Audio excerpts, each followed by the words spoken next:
Aos meus queridos irmãos, seguidores do nosso canal, na Sala do Banquete, eu os saúdo com a paz do Senhor e trago para nós uma palavra muito importante diante dos acontecimentos que têm trazido inquietações e muitas vezes motivações para coisas que a própria palavra de Deus ela não aprova. O tema hoje é sobre o fim dos que destroem a terra. Todos nós sabemos que o ano 2026 ele já iniciou com confrontos bélicos, né?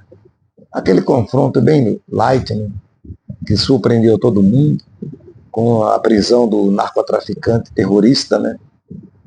E muitas vidas naquele confronto foram ceifadas por aquela, entre aspas, aquela guerra. Então, diante dessa situação, percebemos que se a guerra destrói vidas, os descasos com a natureza produzem males muito pior, porque isso se faz lentamente e consciente por aqueles que se intitulam defensores da natureza.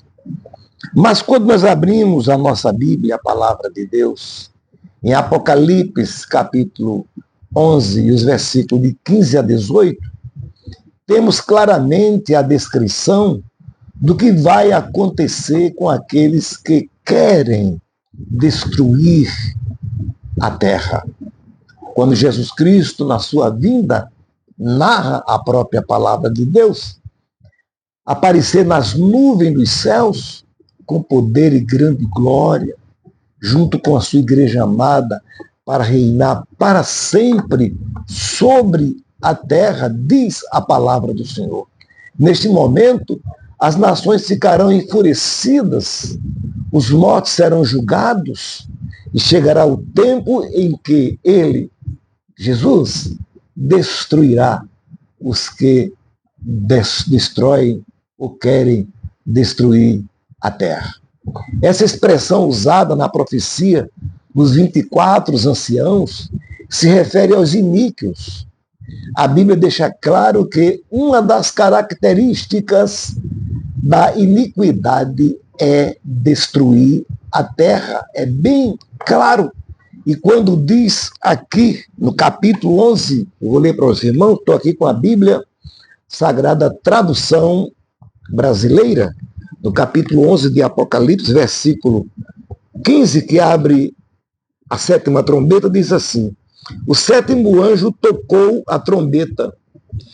Houve grandes vozes no céu dizendo, veja bem, o reino do mundo passou a ser do nosso Senhor e de seu Cristo. Ele reinará pelos séculos dos séculos.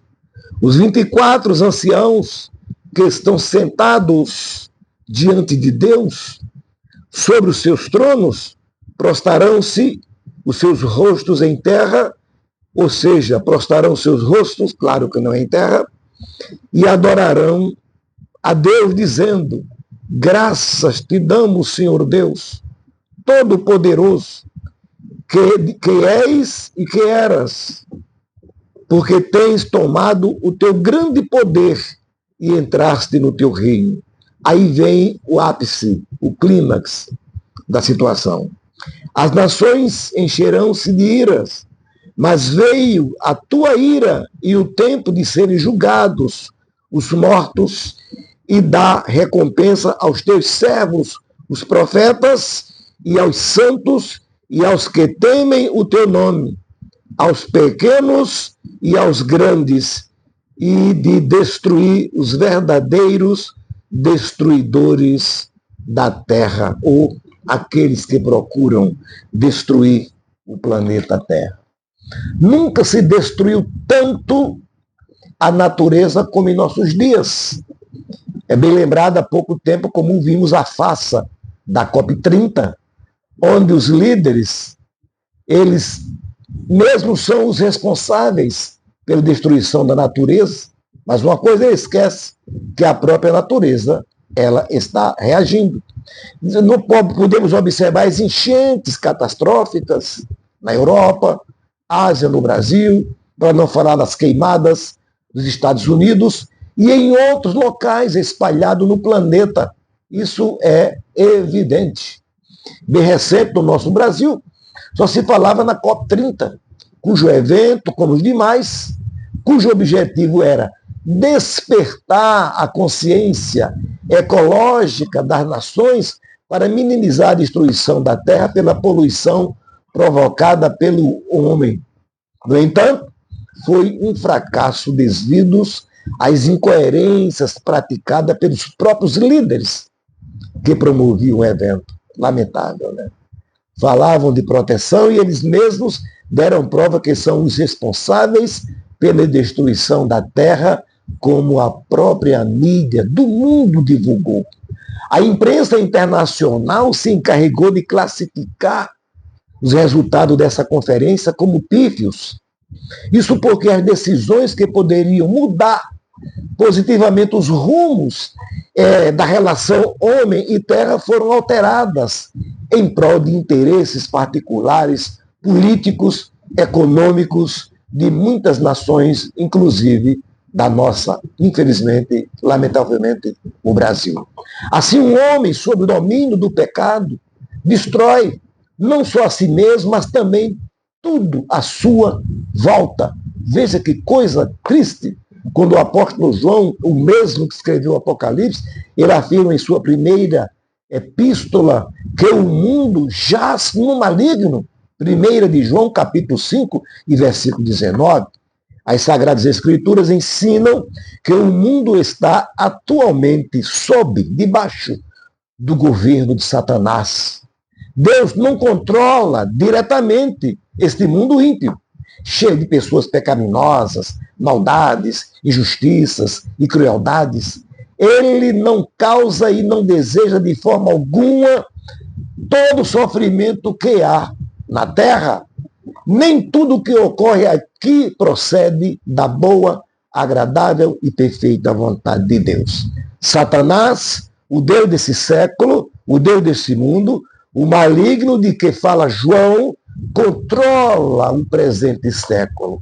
Na política, na educação, nas Forças Armadas, no Congresso Nacional, no Senado Federal, no STF, na OAB, na segurança, na área da saúde, nas religiões e em outras ONGs existentes no mundo, com raras exceções. O mundo jaz no maligno, verdadeiramente.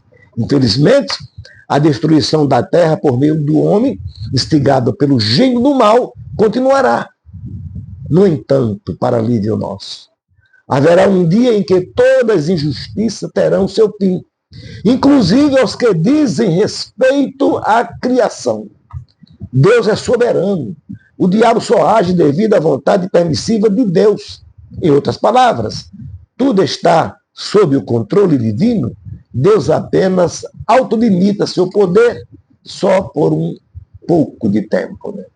Mas, quando chegar o tempo determinado pelo seu propósito, ele destruirá toda a iniquidade e o próprio Satanás, juntamente com os devassos que aderiram às suas maldades. Abarcará todos que estão mergulhados na imundície deste mundo.